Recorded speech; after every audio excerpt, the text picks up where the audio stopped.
유월절 엿새 전에 예수께서 베다니에 이르시니 이곳은 예수께서 죽은 자 가운데서 살리신 나사로가 있는 곳이라.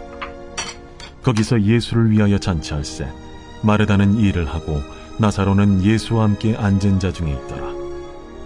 마리아는 지극히 비싼 향유 곧 순전한 나드 한 근을 가져다가 예수의 발에 붓고 자기 머리털로 그의 발을 닦으니 향유 냄새가 집에 가득하더라. 제자 중 하나로서 예수를 잡아줄 가룟 유다가 말하되, 이 향유를 어찌하여 300데나리온에 팔아 가난한 자들에게 주지 아니하였느냐? 이렇게 말함은 가난한 자들을 생각함이 아니요 그는 도둑이라. 돈괴를 맞고 거기 넣는 것을 훔쳐가미러라. 그를 가만두어 나의 장래할 날을 위하여 그것을 간직하게 하라. 가난한 자들은 항상 너희와 함께 있거니와 나는 항상 있지 아니하리라. 유대인의 큰 무리가 예수께서 여기 계신 줄을 알고 오니 이는 예수만 보기 위함이 아니요 죽은 자 가운데서 살리신 나사로도 보려 함이로라. 대제사장들이 나사로까지 죽이려고 모의하니 나사로 때문에 많은 유대인이 가서 예수를 믿음이로라. 이제 요한복음의 이제 전반부, 요한복음의 전반부 그러면 1장부터 12장까지를 이야기합니다. 그리고 이제 13장부터는 예수님께서 본격적으로 제자들과 함께 시간을 가지시고 13장부터 17장까지 제자들의 발을 씻기시고 또 제자들에게 마지막 고별 설교를 하시고 또 대제사장의 기도문, 대제사장적 기도를 제자들을 위하여 간절히 중보하신 후에 이제 18장부터 예수님께서 십자가에 달리기 위하여 나아가시죠. 그래서 18장, 19장, 20장에 예수님 부활하시고 21장에 이제 베드로에게 찾아가셔서 요한의 아들 시몬아, 내가 이 모든 사람들보다 나를 더 사랑하느냐. 그래서 이제 요한복음은 1장부터 12장까지를 여태까지 우리가 살펴본 나사로의 부활까지 해서 7가지의 표적, 그래서 The Book of Sign, 그래서 표적의 책이다 이렇게 얘기를 하고요. 그 다음에 이제 13장부터는 The Book of Glory, 영광의 책이다. 그래서 예수님의 순환 가운데 점점점 드러나는 역설적인 하나님의 영광의 신비를 보여주는 책으로 그렇게 이제 전개가 됩니다. 특별히 이제 요한복음 12장은 이제 예수님께서 예루살렘으로 들어가시기 전에 마지막으로 이제 그의 제자들과 함께 시간을 보내고 사역을 하셨던 장면을 담고 있습니다. 자, 6월절 어린 양으로, 세상 죄를 지고 가는 6월절 어린 양으로 예수님께서 잡혀가시는데 오늘 말씀 1절에 보면 오늘은 그 시기가 언제냐면 6월절 엿새 전이다 그러죠. 그래서 본격적으로 6월절을 지내기 위해 예수님이 예루살렘으로 들어가시는데 그 일이 있기 엿새 전 예수님께서 베다니에 이르셨다 그럽니다. 여러분, 이 베다니는 어디냐? 오늘 본문 말씀에 따르면 예수께서 죽은 자 가운데 살리신 나사로가 있는 곳, 마리아, 마르다, 나사로 세 남매였죠. 그 중에 나사로를 살린 많은 이들이 와서 기적을 목도했던 곳입니다. 자, 그런데 이제 이 마태복음 26장 6절을 보시면 이 베다니에 예수님께서 머물러셨던 장소를 베다니 나병 환자 시몬의 집이다 이렇게 설명을 합니다. 여러분, 마태복음 26장 6절을 한번 보십시오. 마태복음 26장 6절을 보시면 이렇게 말씀을 하죠. 예수께서 베다니 나병 환자 시몬의 집에 계실 때에, 그러니까 예수님께서 이 베다니에서 나사로만 부활시키고 끝나신 것이 아니라 베다니의 나병 환자인 시몬을 치유하셨다.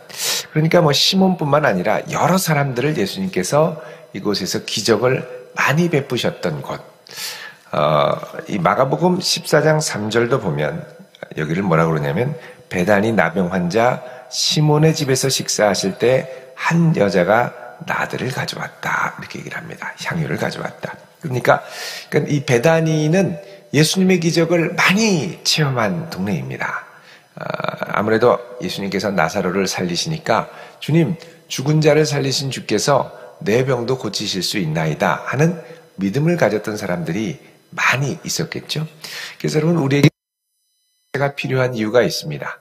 어떤 한 분이 믿음으로 주 앞에 구하고 기도하고 도전하고 문을 두드려서 주님의 은혜와 능력을 경험하고 주의 만져주심을 경험하면 그 다음에는 나도 가고 싶은 용기가 나는 거죠. 그 믿음에 나도 뛰어들고 나도 결단하고 나도 헌신하고 싶은 생각이 드는 겁니다.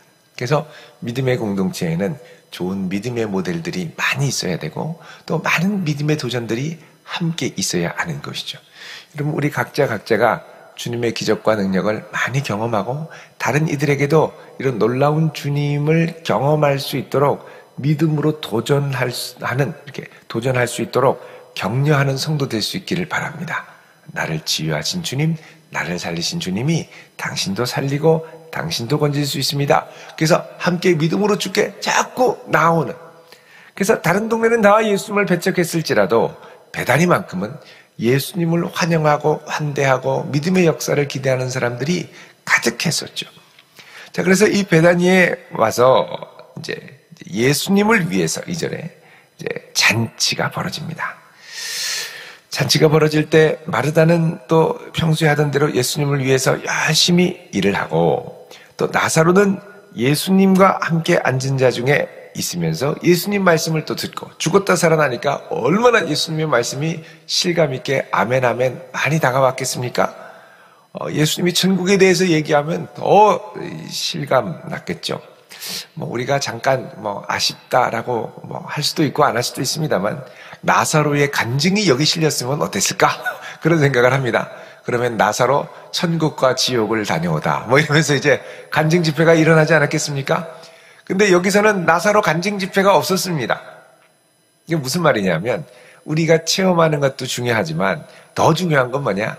예수님의 말씀입니다. 그 말씀 잘 붙들고 가면 되고, 가끔씩 내가 천국에 갔다 지옥에 갔다 왔다 이제 그러는 분들 중에 진짜 은혜롭고 좋은 경험을 하신 분도 있지만, 이게 왜곡을 해서, 말씀 자체까지 심지어는 왜곡을 해서 말씀이 없는 것까지 이야기를 하다가 잘못 그릇되어 가는 경우가 가끔씩 있습니다. 그래서 우리가 이런 간증 같은 경우는 사실은 조금 분별을 할 필요가 있습니다. 예.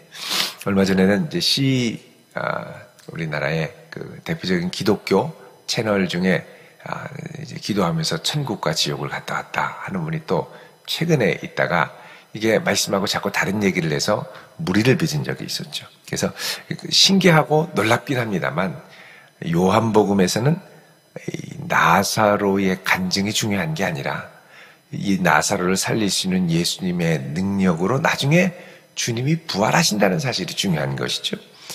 자, 그래서 거기 갔는데 이때 마리아, 예수님을 사랑했던 마리아가, 여기 이제 마리아는 마르다의 누이인 마리아일 가능성이 크지요. 그러니까 이 마리아는 베다니 마리아입니다.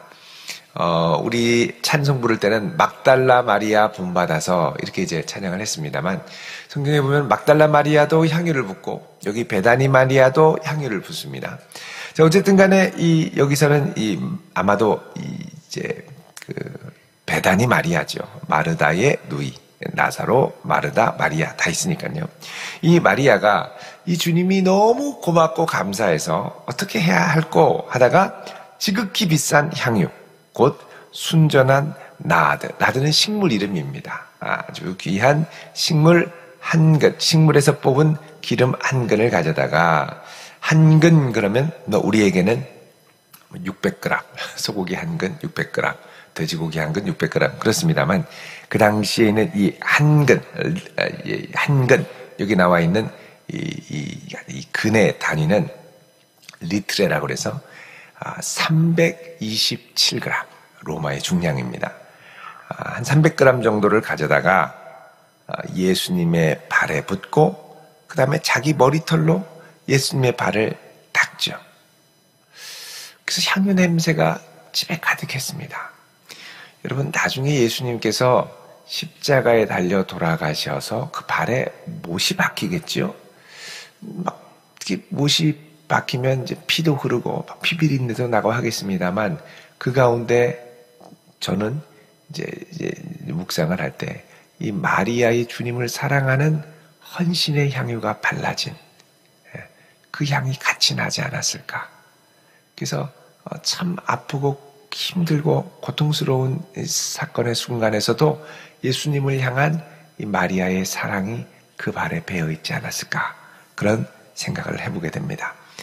자, 거기서 예수님 머리털로 발을 닦고 정말 사랑하는 마음으로 귀한 것으로 예수님의 발을 닦죠. 여러분 보통 외출을 하다가 들어가면 물로 이제 발을 닦고 이제 깨끗하게 정결하게 합니다. 근데 물론 이제 잔치를 했으니까 유대의 정결례를 따라간다면 예수님 발을 닦으셨겠죠. 근데 그걸로 그치는 게 아니라 예수님 물로 닦기에는 예수님 너무 귀하십니다. 제가 예수님을 다른 건 모르겠고 이 발이라도 너무 귀해서 발끝이라도 그래서 이 향유를 붓고 가장 귀한 것으로 예수님 몸에 어떻게 보면 제일 더러움을 많이 탈 수 있는 하찮아 보이는 제일 사람들이 그 당시에 무시했던 발을, 그러니까 발조차 귀한 거죠. 정성껏 닦아주는 것을 볼 수 있습니다. 자, 이 모습을 보고 4절에 제자 중 하나로서 예수를 팔을 가룟 유다가 말하죠. 이 가룟이라는 말은 이제 유다 남부 지역의 그리옷이라고 하는 지명이 있습니다. 그래서 유다가 그 그리옷 지방 출신일 가능성이 많이 있죠. 그래서 막달라 출신의 마리아, 그래서 막달라 마리아, 베다니 출신의 마리아, 베다니 마리아, 그리고 여기 가룟 유다 그러면 그리옷 출신의 유다 이런 뜻이죠. 자, 이 유다가 말하기를 어떻게 이 향유를 그냥 쏟아부을 수 있냐는 거죠. 어떻게 300데나리온에 팔아 가난한 자들에게 주지 아니하였느냐. 자, 이 나드 하나 팔면 300데나리온 1년치 연봉입니다. 365일이라고 하면 하루에 한 데나리온이 그 당시에 하루 임금이었다면 안식일을 지키는 52일을 빼면 10 정도가 나오겠죠. 예. 그러니까 310일 정도가 나오니까 뭐 좀 아프고 힘들고 할 때 빼면 뭐 그렇게 하면은 한 1년 연봉치가 나오는 거죠. 그렇게 비싼 예를 들면 우리로 하면 좋은 자동차 한 대 값이다. 그거를 그냥 그 자리에서 다 쏟아부었느냐? 차라리 팔아서 나눠주지. 이렇게 이제 이야기를 하는 거죠. 자, 여러분, 그런데 예수님은 이 이야기에 대해서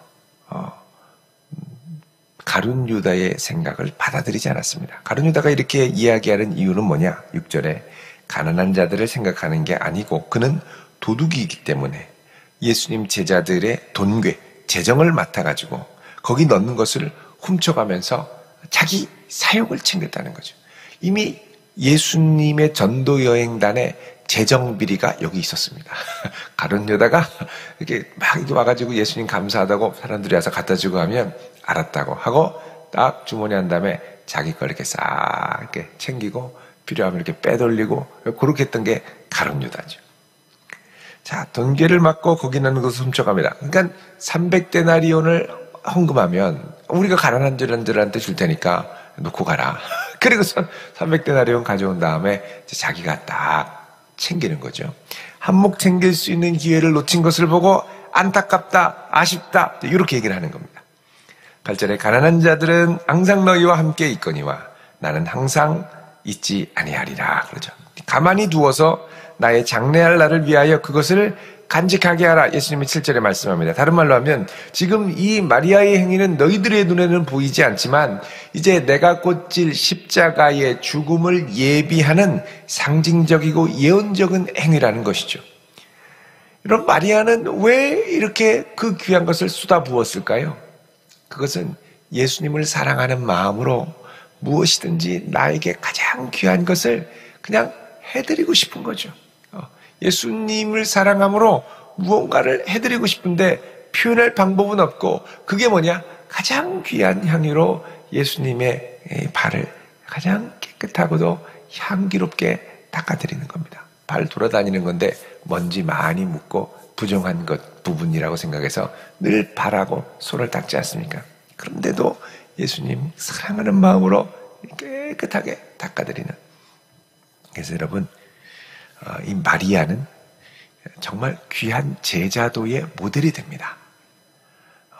한편으로는 예수님의 장례를 준비하는 모습도 있지만, 다른 한편으로는 예수님을 메시아로 인정하고 또 예수님을 사랑함으로 섬기는, 가장 귀한 것으로 예수님을 섬겼던 제자의 모델로 등장을 하죠. 여러분, 예수님을 사랑함으로 세상 사람들이 생각하는 낭비 같은 것들이 있을 때가 있습니다. 그런데 우리는 이제 관계라는 것이, 사람과의 관계도 그렇죠.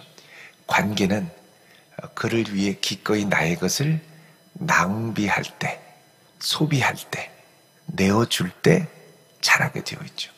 사랑하는 사람이 생기면 나의 주머니를 털어 기꺼이 맛있는 거를 사주고, 선물도 사주고, 좋은 것들을 보여주고 싶고, 그렇죠. 또 기꺼이 나의 시간을 내어주죠. 이게 뭐냐? 관계가 자라려면 나의 것을 내어줘야 한다는 겁니다. 귀한 것을 내어줘야 관계가 자라고, 귀한 것을 서로 내어주는데 익숙할수록 관계가 성숙하게 되죠. 근데 반대로 나의 것을 낭비하는 것을 인색해하고, 조금이라도 내 것을 쓰는 것을 인색해하고, 어떻게든 손에 안 불려고 하고, 그게 자기가 처세를 잘하는 것 같지만 관계에 있어서는 전혀 잘하는 것이 아닙니다. 그러니까 관계가 잘하려면 어떻게 되느냐? 나의 것을 내어줘야죠. 이 마리아의 헌신이 귀하게 여겨지는 것은 물론 그 가치가 300데나리온이라는 것도 있지만, 이 귀한 것, 어떻게 보면 마리아가 결혼하기 위해 신부지참금으로 가지고 두었을 이 귀한 향유를, 당시 여성들은 이 향유를 신부지참금으로 가져갔으니까요. 다 깨서 예수님, 이 부족한 저의 정성과 마음을 받아주세요. 이게 어떻게 보면은, 그러지 말고 그냥 향유를 드리지, 왜 부어서 닦아드렸나, 좀 기다렸다 팔아서 다른 데 쓰시도록 하지, 그런 마음이 들 수 있다는 겁니다. 이제 유다 같은 경우는, 가룟 유다는 아주 인색하고 돈을 챙기기 원해서 이런 계산, 근데 사랑은 그렇게 계산하지 않고 기꺼이 낭비하는 거죠. 여러분, 어떻게 보면은 우리가 이제 예배를 드리는 것도 나의 시간을 주님 앞에 내어드리는 겁니다. 세상 사람들은, 야, 그 시간에 잠이나 더 자지 왜 가서 예배를 드리냐, 너도 참 한심하다 라고 생각할 수 있죠. 또 우리가 주님 앞에 예물을 드립니다. 11조 예물 드리고 감사 예물 드리고, 야, 왜 그러냐, 네 거 챙겨야지, 돈 한 푼도 귀한 시대에 뭐 하는 거냐. 아니요, 주님께 기쁨으로 드려서 주님의 나라가 세워지고 몸된 교회가 세워지고 기쁘게, 이게 뭐냐? 내가 주님을 사랑함으로 드리는 마음이라는 겁니다. 시간도 드리고 또 마음도 드리고 또 물질도 드리고, 그 다음 나의 헌신과 정성도 드리고 나의 재능도 드리고, 주님 쓰세요, 아낌없이 다 쓰세요 하고 내어드리죠. 여러분, 이게 뭐가 비슷하냐면, 예수님께서 십자가를 지시기 전에 마가의 다락방에서 최후의 만찬을 할 때 나귀를 끌어다가 예수님이 예루살렘 이제 그 성에 입성하기 전에 한 곳에 가서, 성에 들어가서 나귀를 풀어 가져와라. 왜 그러세요? 그러더니 우리 선생님이 예수님이 쓰신다고 합니다. 그러니까 그럼 가서 쓰시라고 내어드리지 않습니까? 이 사람이 만약에 인색하다면, 이거 하루 쓰는데 20만 원씩 내야 되는데 그거 좀 내셔야 되는데 2데나리온, 3데나리온, 그러면 가져가면 언제 몇 시까지 가져다 주실 건가요? 묻질 않죠. 주님 쓰신다면, 주님이 쓰신다면 그냥 가져가시라, 어떻게 됐든 쓰시라고. 자, 그렇게 내어드렸더니 이게 나중에 호세아의 예언을 성취하게 되죠. 그러니까 여러분, 우리가 주님을 사랑한다라는 건 뭐냐? 여러 가지 방법이 있을 수 있습니다만, 쉽게 말하면 주님 앞에 나의 것을 낭비하는 겁니다. 우리는 시간에 되게 이렇게 철저하고 관리를 잘하죠. 건강 관리도 잘하고 음식 관리도 잘하고 또 재정 관리도 잘하고 철저하게 다 잘하죠. 여러분, 사랑하는 관계에서 관리를 하려고 그러면 관계가 어긋납니다. 부서져요. 사랑하는 관계는 그렇게 인색하게 뭘 따지는 게 아니라 기꺼이 내어줄 때 관계가 세워지는 거죠. 당신이 나한테 지난번에 10,000원어치 사줬으니까 나도 이번에는 10,000원어치만 사줘야지. 그러면 관계가 아주 어색해지는 겁니다. 그래서 여러분, 우리가 주님을 사랑한다는 건 뭐냐? 주님께 나의 것을 기꺼이 내어드릴 수 있는 이 역량, 그리고 넓이, 깊이가 넓어지고 커져가는 것을 의미하죠. 그 주님께서 이 마리아의 헌신을 귀하게 보신 것은 뭐냐? 너는 정말 마음을 다해서 아낌없이 나를 위해 내어주었구나. 그 예수님이 이 헌신이 귀하다는 걸 아시고 가룟 유다가 정죄하는 것을 멈추게 한 다음에 이 마리아의 행위, 사랑함으로 했던 행위가 나중에 어떤 중요성을 갖느냐까지도 말씀하시죠. 그건 뭐냐? 이 여인이 한 행동은 앞으로 있을 나의 장래를 위해 한 것이다. 그렇죠. 여러분, 장래 때도 뭐 하냐? 향유를 시신에 바르지 않습니까? 근데 그때 할 것을 미리 예언적으로 이 여인이 했다라는 겁니다. 8절에 가난한 자들은 너희와 함께 있거니와 나는 항상 있지 아니할 것이다. 그러죠.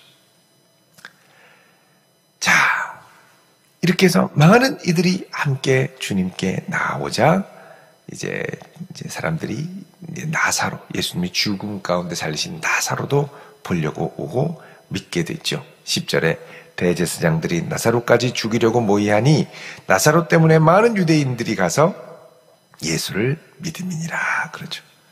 그래서 이 유대인들은 나사로까지 죽이려고, 그래서 죽임으로써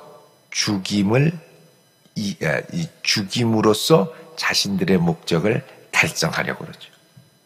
근데 예수님은 죽임을 당함으로 죽음을 이기는 자가 되고, 이 대제사장들은 예수님을 죽임으로 죽음에 삼켜지게 되죠. 이런 역설적인 역사들이 일어납니다. 또 마리아도 나의 것을 기꺼이 낭비했더니 낭비가 아닌 가장 귀한 예수님을 사랑하는 것으로 길이 남는 모델로 우리에게 전해지게 되죠. 여러분, 그래서 이게 이제 이 원리가 예수님을 사랑함으로 내가 죽을 때 내가 다시 살아나는 역사, 그러니까 크고 작은 부활의 역사가 우리의 삶에 경험되어진다는 것입니다. 여러분, 우리 주 예수님을 이전보다 더욱 많이 사랑할 수 있기를 축원드립니다. 또 주님을 향해 내가 드리는 시간과 재능과 물질과 섬김의 깊이가 갈수록 더욱 깊어지고, 나중에 우리가 천국에서 주님을 만날 때 정말 네가 나를 많이 사랑했구나. 주님, 저는 다른 건 모르겠고 주님 정말 많이 사랑하려고 몸부림을 쳤습니다. 제 마음만 받아주세요. 이렇게 고백할 수 있는 귀한 성도 될 수 있기를 주의 이름으로 축원드립니다. 기도하겠습니다. 거룩하신 아버지 하나님, 저희들이 주님을 사랑하기 원합니다. 이전보다 더욱 사랑하기 원하오니 저희들을 받아 주시옵소서. 이 한 날 주께 맡기오며 예수님의 이름으로 기도드립니다. 아멘.